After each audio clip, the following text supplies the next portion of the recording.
골프는 오랫동안 부자들의 취미, 최고 경영자들의 사교도구로 여겨져 왔습니다. 실제로 대기업 총수, 글로벌 CEO들의 인맥 형성과 비즈니스가 골프장에서 이뤄졌다는 이야기는 이제 낯설지 않습니다. 그런데 유독 이 흐름에서 비껴가 있는 인물이 있습니다. 바로 삼성 이재용 회장입니다. 골프를 못 쳐서도 관심이 없어서도 아닙니다. 오히려 그는 누구보다 깊이 골프를 즐겼던 사람이었습니다. 골프는 할아버지인 호암 이병철 때부터 삼성가의 인기 스포츠였습니다. 호암의 그늘 아래 삼성가의 골프 사랑은 단단했습니다. 호암 이병철의 영향으로 삼성가 일원은 어릴 때 골프를 배웠고 다들 골프를 좋아했었다고 합니다. 여자 프로가 생기기 전 호암의 딸들은 한국 여자 골프의 주요 인물이었습니다. 한국 최초의 여자 골프 대회는 1976년 열린 부녀 아마 선수권이었는데 호암의 딸인 이인희, 이명희 자매가 주름 잡았습니다.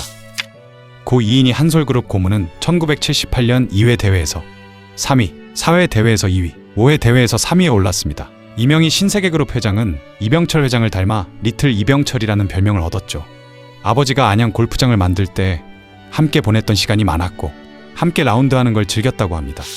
이병철 회장은 또 국내 최초의 프로골퍼 후원자이기도 했습니다. 그는 안양골프장 현 안양베네스트 CC를 만들면서 당시 가장 뛰어난 골퍼였던 한장상 프로를 영입해 파격적인 대우를 해주고 골프숍과 골프 연습장 운영권도 줬죠. 이 회장과 한 프로의 인연은 1960년대 초반으로 거슬러 올라갑니다. 한 프로가 근무하고 있던 서울 CC에 이 회장이 라운드하러 나오면서 안면을 튼 것이죠. 본격적으로 인연을 맺게 된 것은 1964년 5월께였습니다. 어느 날 이 회장은 한 프로와 라운드를 마친 뒤 저녁 식사를 함께 하자며 장충동 자택에 초대했습니다. 식사를 마친 뒤 이 회장은 뜻밖의 얘기를 꺼냈죠. 한 프로, 내가 안양에 골프장 만들고 있는 거 알지? 라며 안양 골프장이 곧 오픈할 예정이니 자네가 와서 직원들을 지도해주고 나랑 골프도 함께하면 좋겠네 라고 말했다고 합니다. 한 프로를 영입한 뒤 이 회장은 한 달에 한두 차례 함께 라운드를 했는데 라운드가 끝나면 보통 3만원 정도의 사례비를 줬다고 합니다. 당시 레슨비가 8,000원 정도였음에 비하면 꽤 큰 돈이었죠.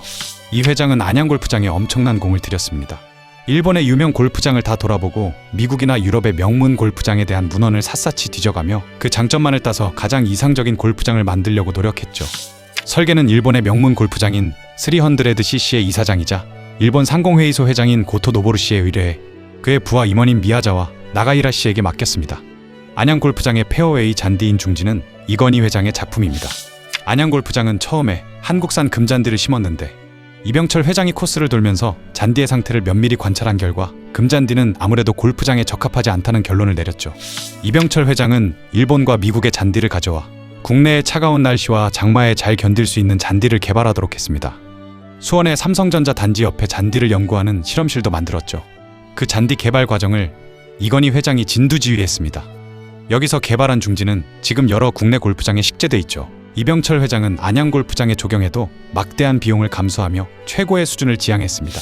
오죽하면 이동찬 코오롱 명예회장이 우정일스 골프장을 만들면서 지금은 어디에서도 안양 골프장 같은 나무를 구할 수가 없다고 안타까워했다고 합니다.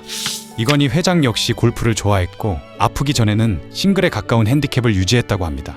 재벌그룹 오너들이 다 그렇듯 이건희 회장도 한 가지 일을 성공시킬 때까지 집요하게 파고들었는데 크지 않은 체격임에도 200m를 훌쩍 넘는 드라이버샷 비거리를 자랑하기도 했습니다. 한장상 현 프로골프협회 고문은 나보다 이 회장이 드라이버샷 거리가 더 나갈 때가 있었다고 회고합니다. 직원들, 특히 임원들에게는 골프의 정신을 늘 강조했다고 합니다. 이건희 회장은 늘 골프의 정신 두 가지를 강조했습니다. 첫째, 남을 배려하는 거죠. 자신에게 룰을 엄격히 적용하더라도 상대방에겐 너그러워야 한다는 것입니다. 동반자의 로스트볼을 함께 찾아주는 것도 일종의 배려입니다. 두 번째는 도전 정신입니다.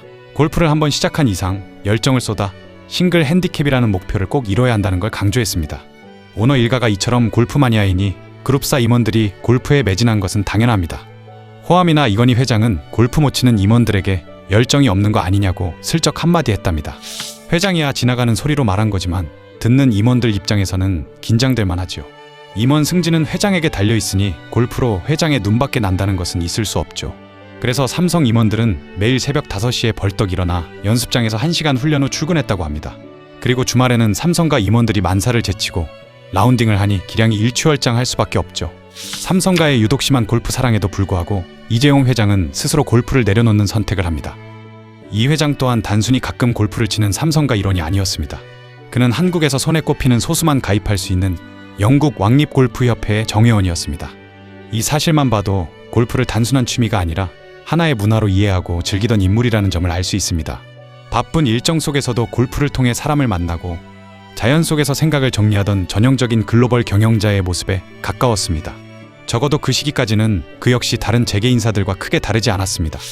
변화는 국정농단 사태 이후 찾아옵니다. 삼성 임직원들이 수사와 재판, 사회적 비난 속에서 극심한 부담을 겪던 시기였습니다. 이재용 회장은 이때 주변에 이렇게 말한 것으로 알려져 있습니다. 직원들이 이렇게 고통받고 있는데 내가 골프를 즐길 수는 없다. 그는 별도의 선언이나 보여주기식 행보 없이 조용히 골프를 완전히 끊었습니다. 골프채를 내려놓는다는 건 단순히 취미 하나를 포기하는 문제가 아니었습니다.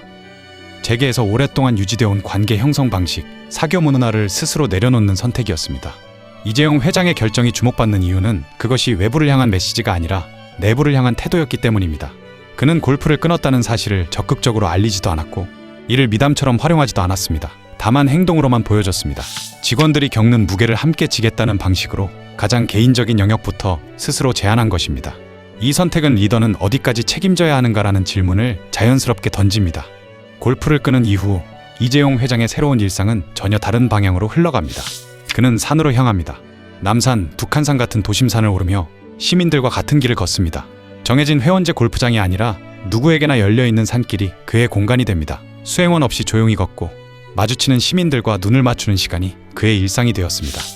이 변화는 단순한 취미 변경이 아니라 삶의 태도 자체가 바뀌었음을 보여주는 장면으로 해석됩니다.